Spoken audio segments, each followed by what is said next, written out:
Dua pasangan suami isteri maut dalam nahas. Penduduk kampung Lipat Kajang kecil hati projek rumah sejahtera didakwa untuk orang luar.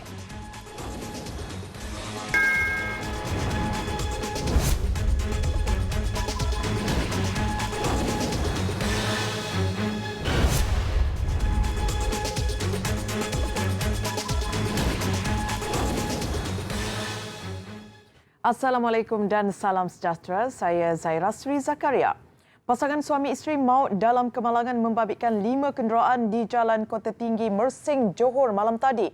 Mangsa yang juga peserta yang berkonvoi bagi acara pemotoran di Desaru meninggal dunia selepas motosikal yang mereka naiki dirempuh sebuah kereta jenis Alza.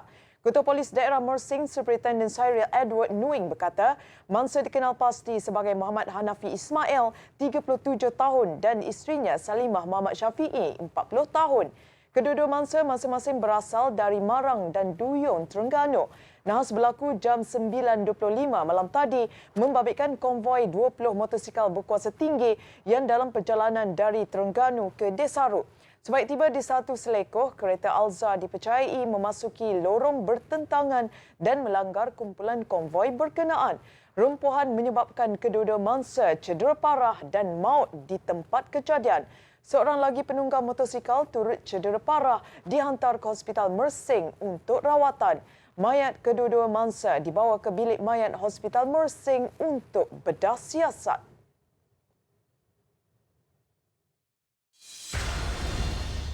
Sementara itu di Kuching, Sarawak, pasangan suami isteri maut selepas kereta jenis Pro 2 kancil yang dinaiki mereka bertembung sebuah kenderaan pacuan 4 roda jenis Toyota Fortuner di Jalan Astana Petra Jaya awal pagi tadi. Rempuan itu menyebabkan pemandu dan penumpang Pro 2 kancil tersepit di dalam kenderaan mereka.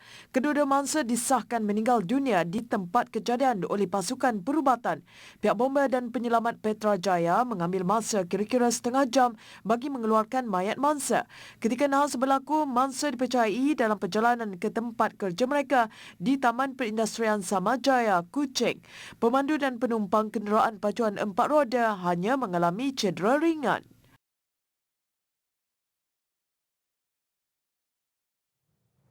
Jenazah ibu dan anaknya yang rentung dalam nahas di Bera Pahang 20 Ogos lalu selamat dikebumikan di Johor Bahru malam tadi.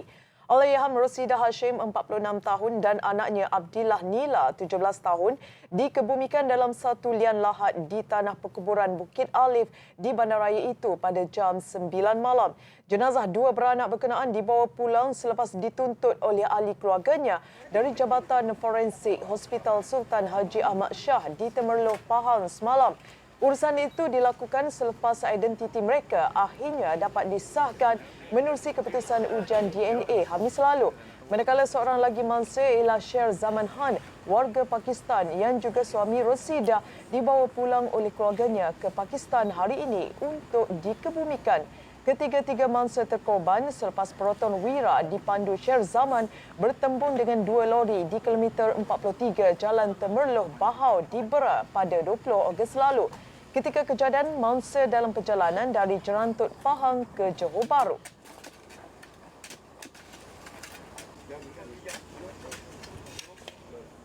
Penduduk kampung Lipat Kajang Jasin mendakwa projek rumah sejahtera di kawasan itu hanya diluluskan kepada pemohon dari luar Melaka. Dakwa mereka 50 unit rumah itu sepatutnya dimiliki oleh rakyat negeri itu dan penduduk dijanjikan kota 13 unit untuk anak jati Lipat Kajang. Pengerusi Majlis Pengurusan Komuniti Kampung MPKK Lipat Kajang Khairul Anwar Ikram berkata 30 penduduk asal membuat permohonan daripada sejumlah 50 unit rumah. Namun mereka terkejut kerana tiada penduduk tersenarai dalam salinan nama yang diluluskan untuk memiliki rumah tersebut. Keputusan dikeluarkan oleh pihak Jepun bila saya melihat tiada anak jati Lipat Kajang seorang pun yang dapat.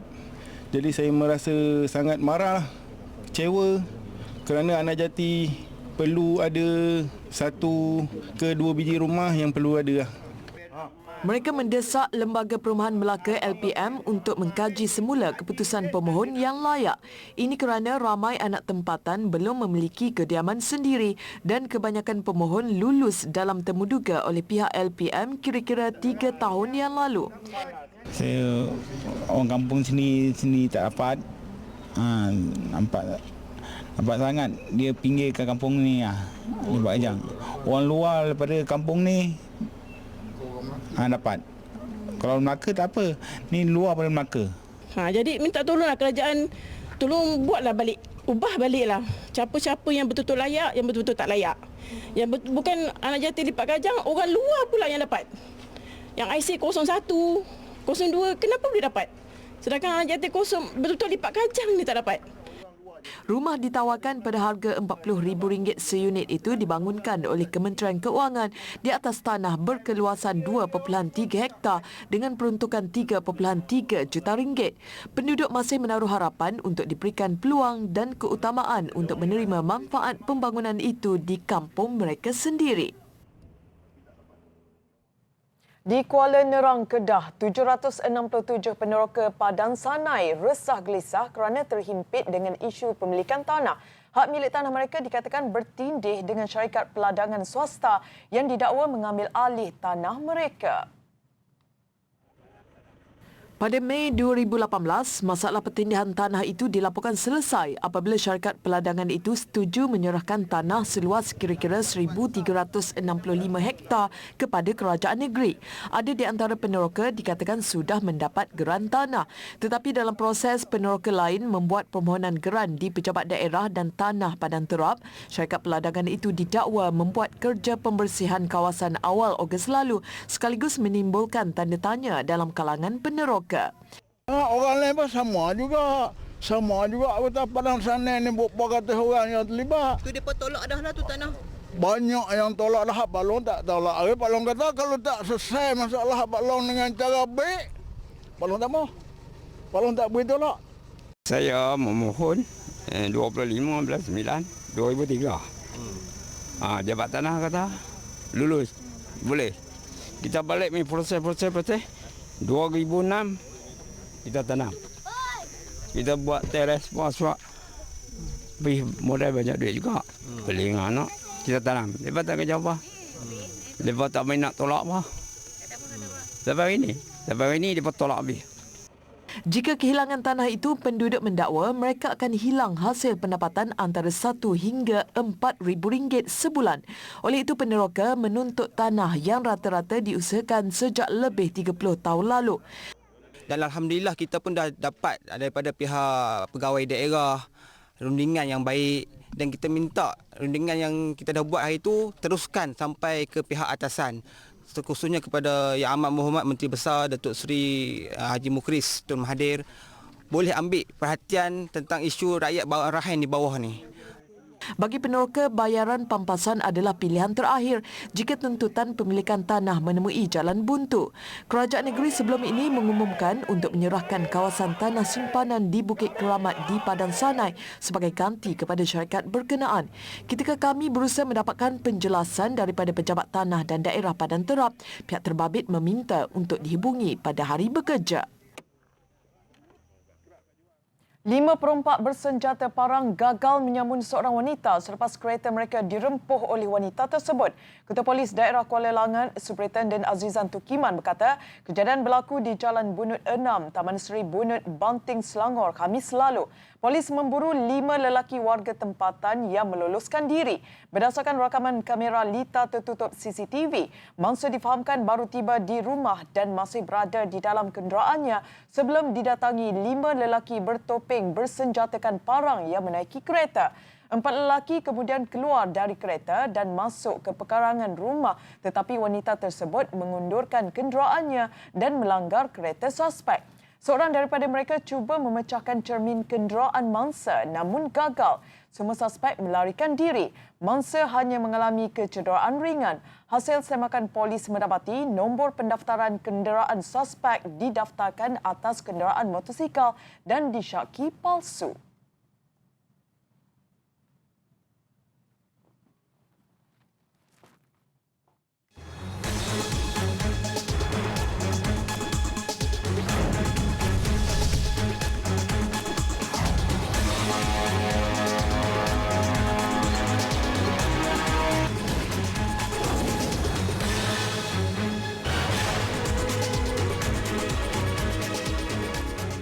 bertemu kembali. Gaya hidup sihat melalui tarian semakin diminati sebilangan rakyat Malaysia. Program Funky Fit Fever 2019 misalnya berlangsung meriah di Ibu Negara baru-baru ini dengan disertai lebih 500 peserta pelbagai peringkat umur dan masyarakat berbilang bangsa.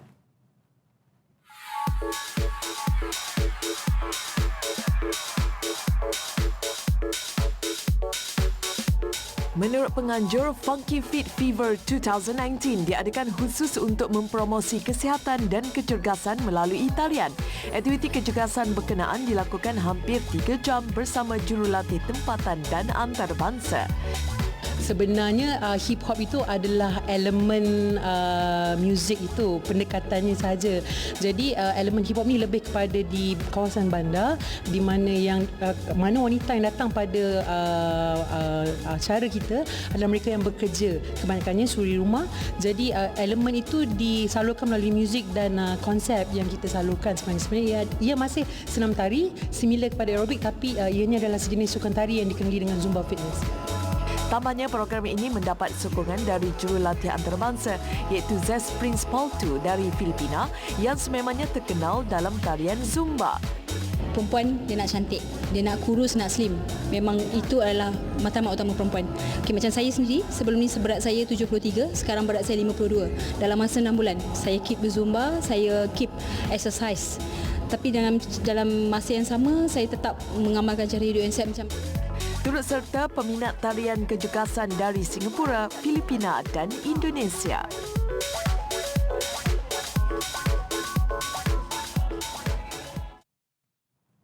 Expo Halal Terbesar Malaysia, Halal Fiesta 2019 yang berlangsung selama 4 hari baru-baru ini menerima lebih 100,000 pengunjung.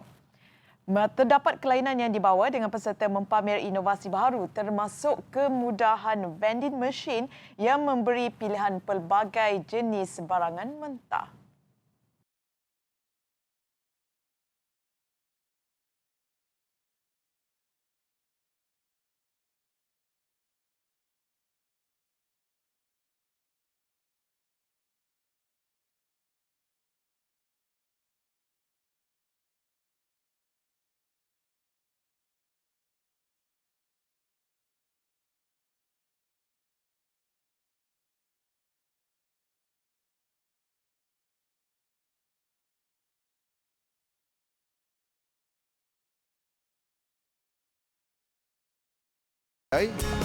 Dalam tu mungkin ada banyak pilihan untuk diorang belilah. So contoh macam barang-barang basah, macam kalau kita boleh tengok dekat sini, ada macam diorang jual ayam, set-set ayam, lepas tu sayur-sayuran. Macam kalau kita nak masak rendang ataupun kita nak masak kari, kita akan siapkan dia punya paste semua sekali lah.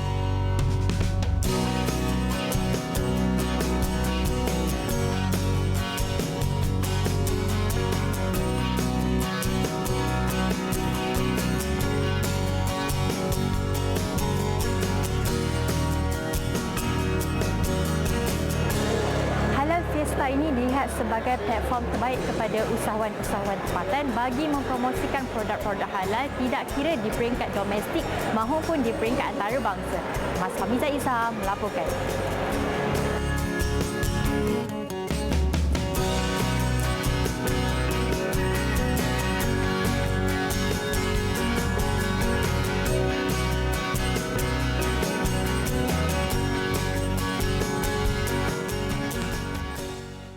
Hanya dengan modal ribuan ringgit, pendapatan dalam 4 bulan sahaja mampu mencecah puluhan ribu ringgit. Itu potensi peternakan landak yang mungkin tidak diketahui ramai. Bukan sahaja mudah diternak, haiwan eksotik itu turut mempunyai pelbagai fungsi hingga mendapat permintaan tinggi di pasaran. Laili Mulyati Aliza mendekati industri landak raya di Kuala Ketil, Kedah.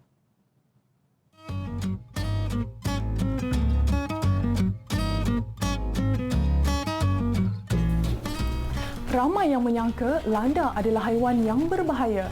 Tetapi sedar ataupun tidak, ia merupakan spesies yang sangat unik dan istimewa. Selain dagingnya enak dijadikan hidangan, durinya juga berfungsi untuk menghilangkan sakit gigi. Selain itu, tinjanya juga sesuai untuk dijadikan baja tumbuh-tumbuhan.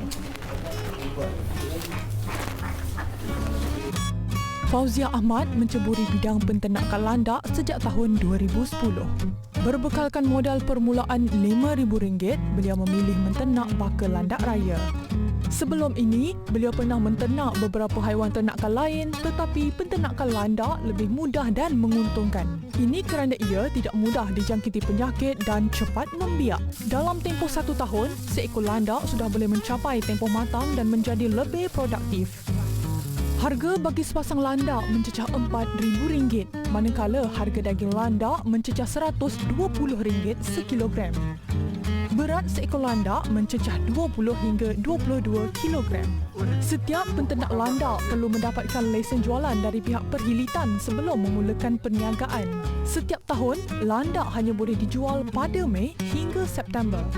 Dalam tempoh 4 bulan, Fauziah memperoleh pendapatan sehingga RM30,000.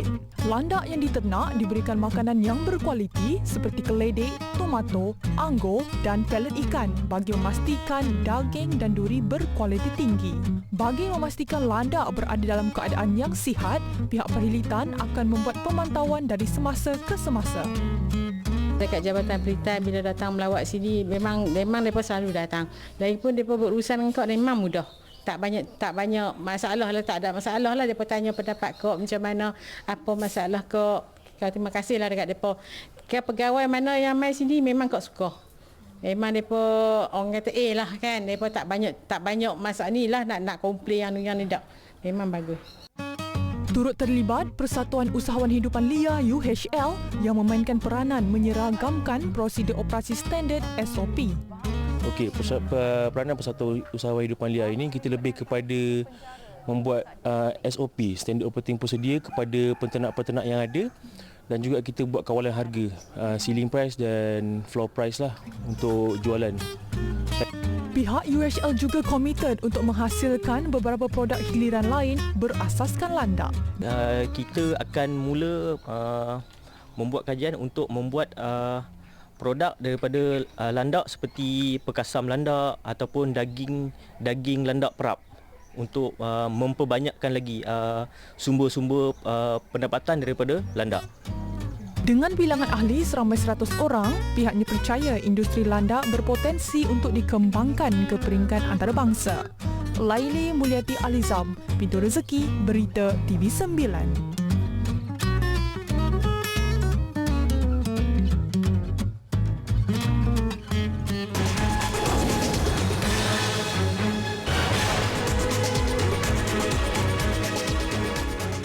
Laporan antarabangsa. Sebuah hospital di Rio de Janeiro, Brazil terbakar menyebabkan 11 orang maut. Siasatan awal mendapati kebakaran mungkin berpunca daripada litar pintas. Namun Datuk Bandar berkenaan tidak menolak kemungkinan insiden itu angkara perbuatan khianat.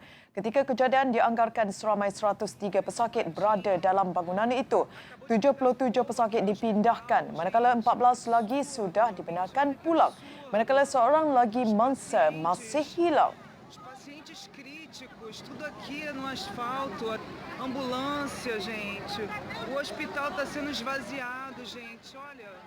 Sekurang-kurangnya 5 orang maut akibat banjir kilat yang melanda tenggara Sepanyol. Keadaan turut memaksa lebih 3,000 penduduk berpindah. Antara kawasan yang mencatat taburan hujan paling banyak termasuk di Valencia dan Murcia dan Andalusia. Kebanyakan mangsa maut apabila kenderaan yang dinaiki mereka dihanyutkan oleh arus deras. Hujan lebat sejak beberapa hari lalu menjejaskan pengguna pengangkutan awam apabila perkhidmatan kereta api terpaksa ditutup. 2 lapangan terbang di Murcia dan Andalusia turut menggantung operasi menjejaskan ribuan pelancong.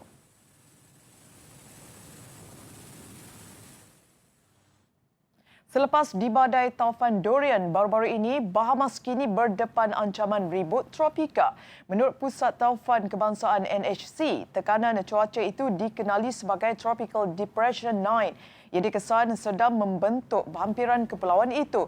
Ribut tropika berkenaan diramal membawa angin dengan kelajuan 100 km sejam. Antara kawasan yang berada di laluan ribut tropika itu termasuk Grand Bahama dan Abaco, iaitu 2 kawasan yang terjejas teruk akibat taufan Dorian.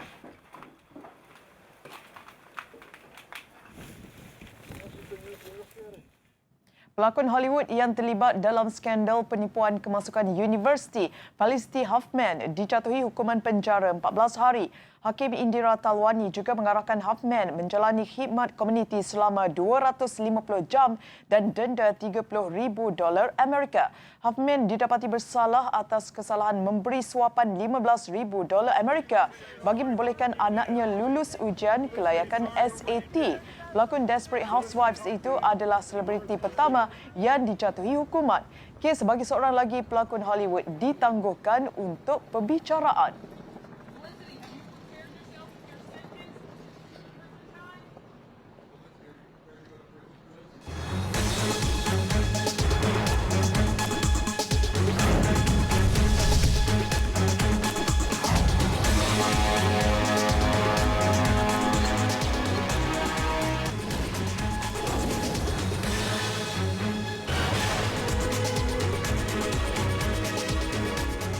Sukan. Bola sepak Piala Malaysia 2019. 4 perlawanan melibatkan 2 kumpulan berlangsung semalam menyaksikan gergasi Liga Malaysia iaitu Kedah dan Johor Darul Takzim JDT menepati ramalan apabila menang ke atas lawan masing-masing. Namun kemenangan mereka tidak hadir dengan mudah menerusi kemenangan tipis sementara Negeri Sembilan tidak bermasalah menewaskan PKNS dan PKNP FC menang besar ke atas UiTM FC. Kedah yang tewas 2-0 di tangan TFC pada aksi pusingan pertama di Stadium Darul Aman Al-Star bermula garang apabila meledak gol pembukaan seawal minit ketiga menerusi ayam tambatannya Jonathan Baumann. Tersentak dengan jaringan itu, skuad kendalian Nafuzi Zain menggandakan asakan untuk memburu jaringan namun sering tersasar. Debaran lebih 10,000 peminat setia skuad Penyu akhirnya terlerai apabila pengadil Zulkifli Ahmad menghadiahkan penalti kepada TFC. Litak yang dipertanggungjawab untuk mengambil sepakan itu tidak bermasalah untuk menyamakan kedudukan pada minit ke-32. Bagaimanapun jaringan itu tidak bertahan lama apabila pemain import Helam Merah Edgar Benhart membawa pelawat kembali di depan 2-1 pada minit ke-36. Skuad Penyu sekali lagi berjaya menyamakan kedudukan pada minit ke-60. Kali ini dijaringkan pemain gantian Malik Ma'arif. Ketika permainan seakan berakhir dengan keputusan seri, Badrul Bakhtiar muncul wira Kedah apabila meledak gol kemenangan sekaligus menghadiahkan kemenangan buat Helam Merah. Kemenangan ini menyaksikan Kedah layak ke suku akhir manakala TFC yang mengumpul 9 mata, 1 mata di belakang Kedah terpaksa menunggu hingga perlawanan terakhir menentang PKNS pada 17 September ini sebelum mengesahkan kelayakan.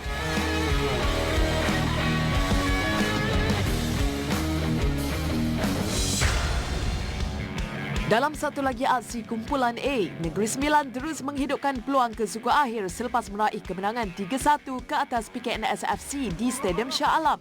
Pelawat terlebih dahulu mendahului permainan menerusi jaringan Faris Daniel Mat Nasir pada minit ke-42 sebelum Kepal Sherman menyamakan kedudukan buat PKNS pada masa kecederaan babak pertama. Faris Daniel bagaimanapun kembali meletakkan Negeri Sembilan di depan selepas meledak gol kedua peribadi pada minit ke-56. PKNS terpaksa beraksi dengan 10 pemain apabila Tommy Mawad Badar dilayangkan kad merah pada minit ke-89 selepas mengasari Jose Almer Barros. Peluang itu digunakan sepenuh Negeri Sembilan apabila Igor Luis berjaya meledak gol ketiga sekaligus memastikan kemenangan bergaya skuad itu. Skuad Hobing Jan Hobing berada di kedudukan ketiga kumpulan A dengan mengumpul 6 mata selepas 5 perlawanan. Malam bagi PKNS apabila kekalahan di laman sendiri itu menyaksikan mereka tersingkir awal daripada saingan musim ini selepas hanya mengumpul 4 mata dan berada di kedudukan tercorot kumpulan.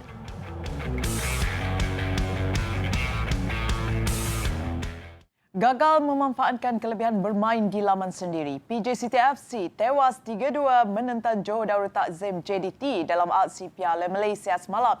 Keputusan itu menyaksikan Harimau Selatan sah menjadi juara kumpulan B dengan mengumpul 13 mata sekaligus mengesahkan tempat ke suku akhir Piala Malaysia. Bermula baik sebagai tuan rumah, Bay Byunggan meledak jaringan seawal minit ke-10 selepas rembatannya dari luar kotak penalti gagal ditepis keluar penjaga gol JDT Muhammad Farizal Manlias. Bagaimanapun JDT berjaya menyamakan kedudukan selang 14 minit apabila sepakan percuma Safayur Rashid terus menerjah gawang.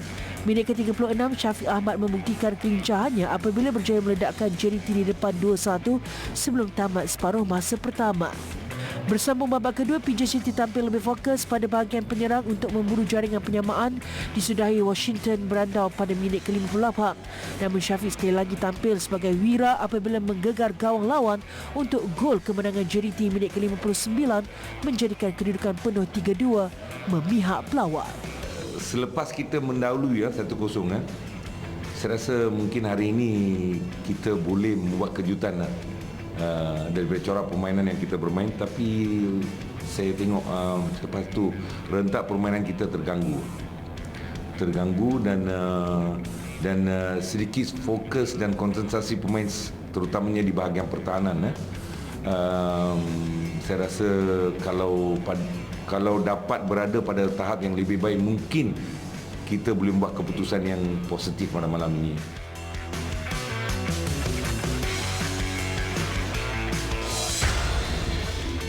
Ke satu lagi aksi kumpulan B, PKNP FC menghidupkan semula peluang untuk mara ke suku akhir Piala Malaysia selepas melakar kemenangan besar 4-0 ke atas UiTM FC di Stadium Majlis Perbandaran Manjung malam tadi. Penyeram PKNP dari Brazil, Giancarlo, muncul wira pasukan apabila menedakkan hat-trick menerusi gol pada minit ke-10, 85 dan 87. Satu lagi gol disumbangkan Hafiz Ramadan pada minit ke-64 menerusi rembatan dari luar kotak penalti. Kemenangan itu menyaksikan perebutan satu lagi slot ke peringkat kalah mati dalam kumpulan B antara PKNP FC dan Petaling Jaya FC selepas JDT mengesahkan tempat sebagai juara kumpulan.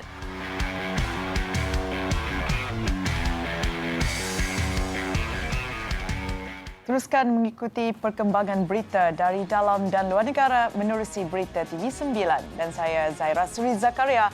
Assalamualaikum.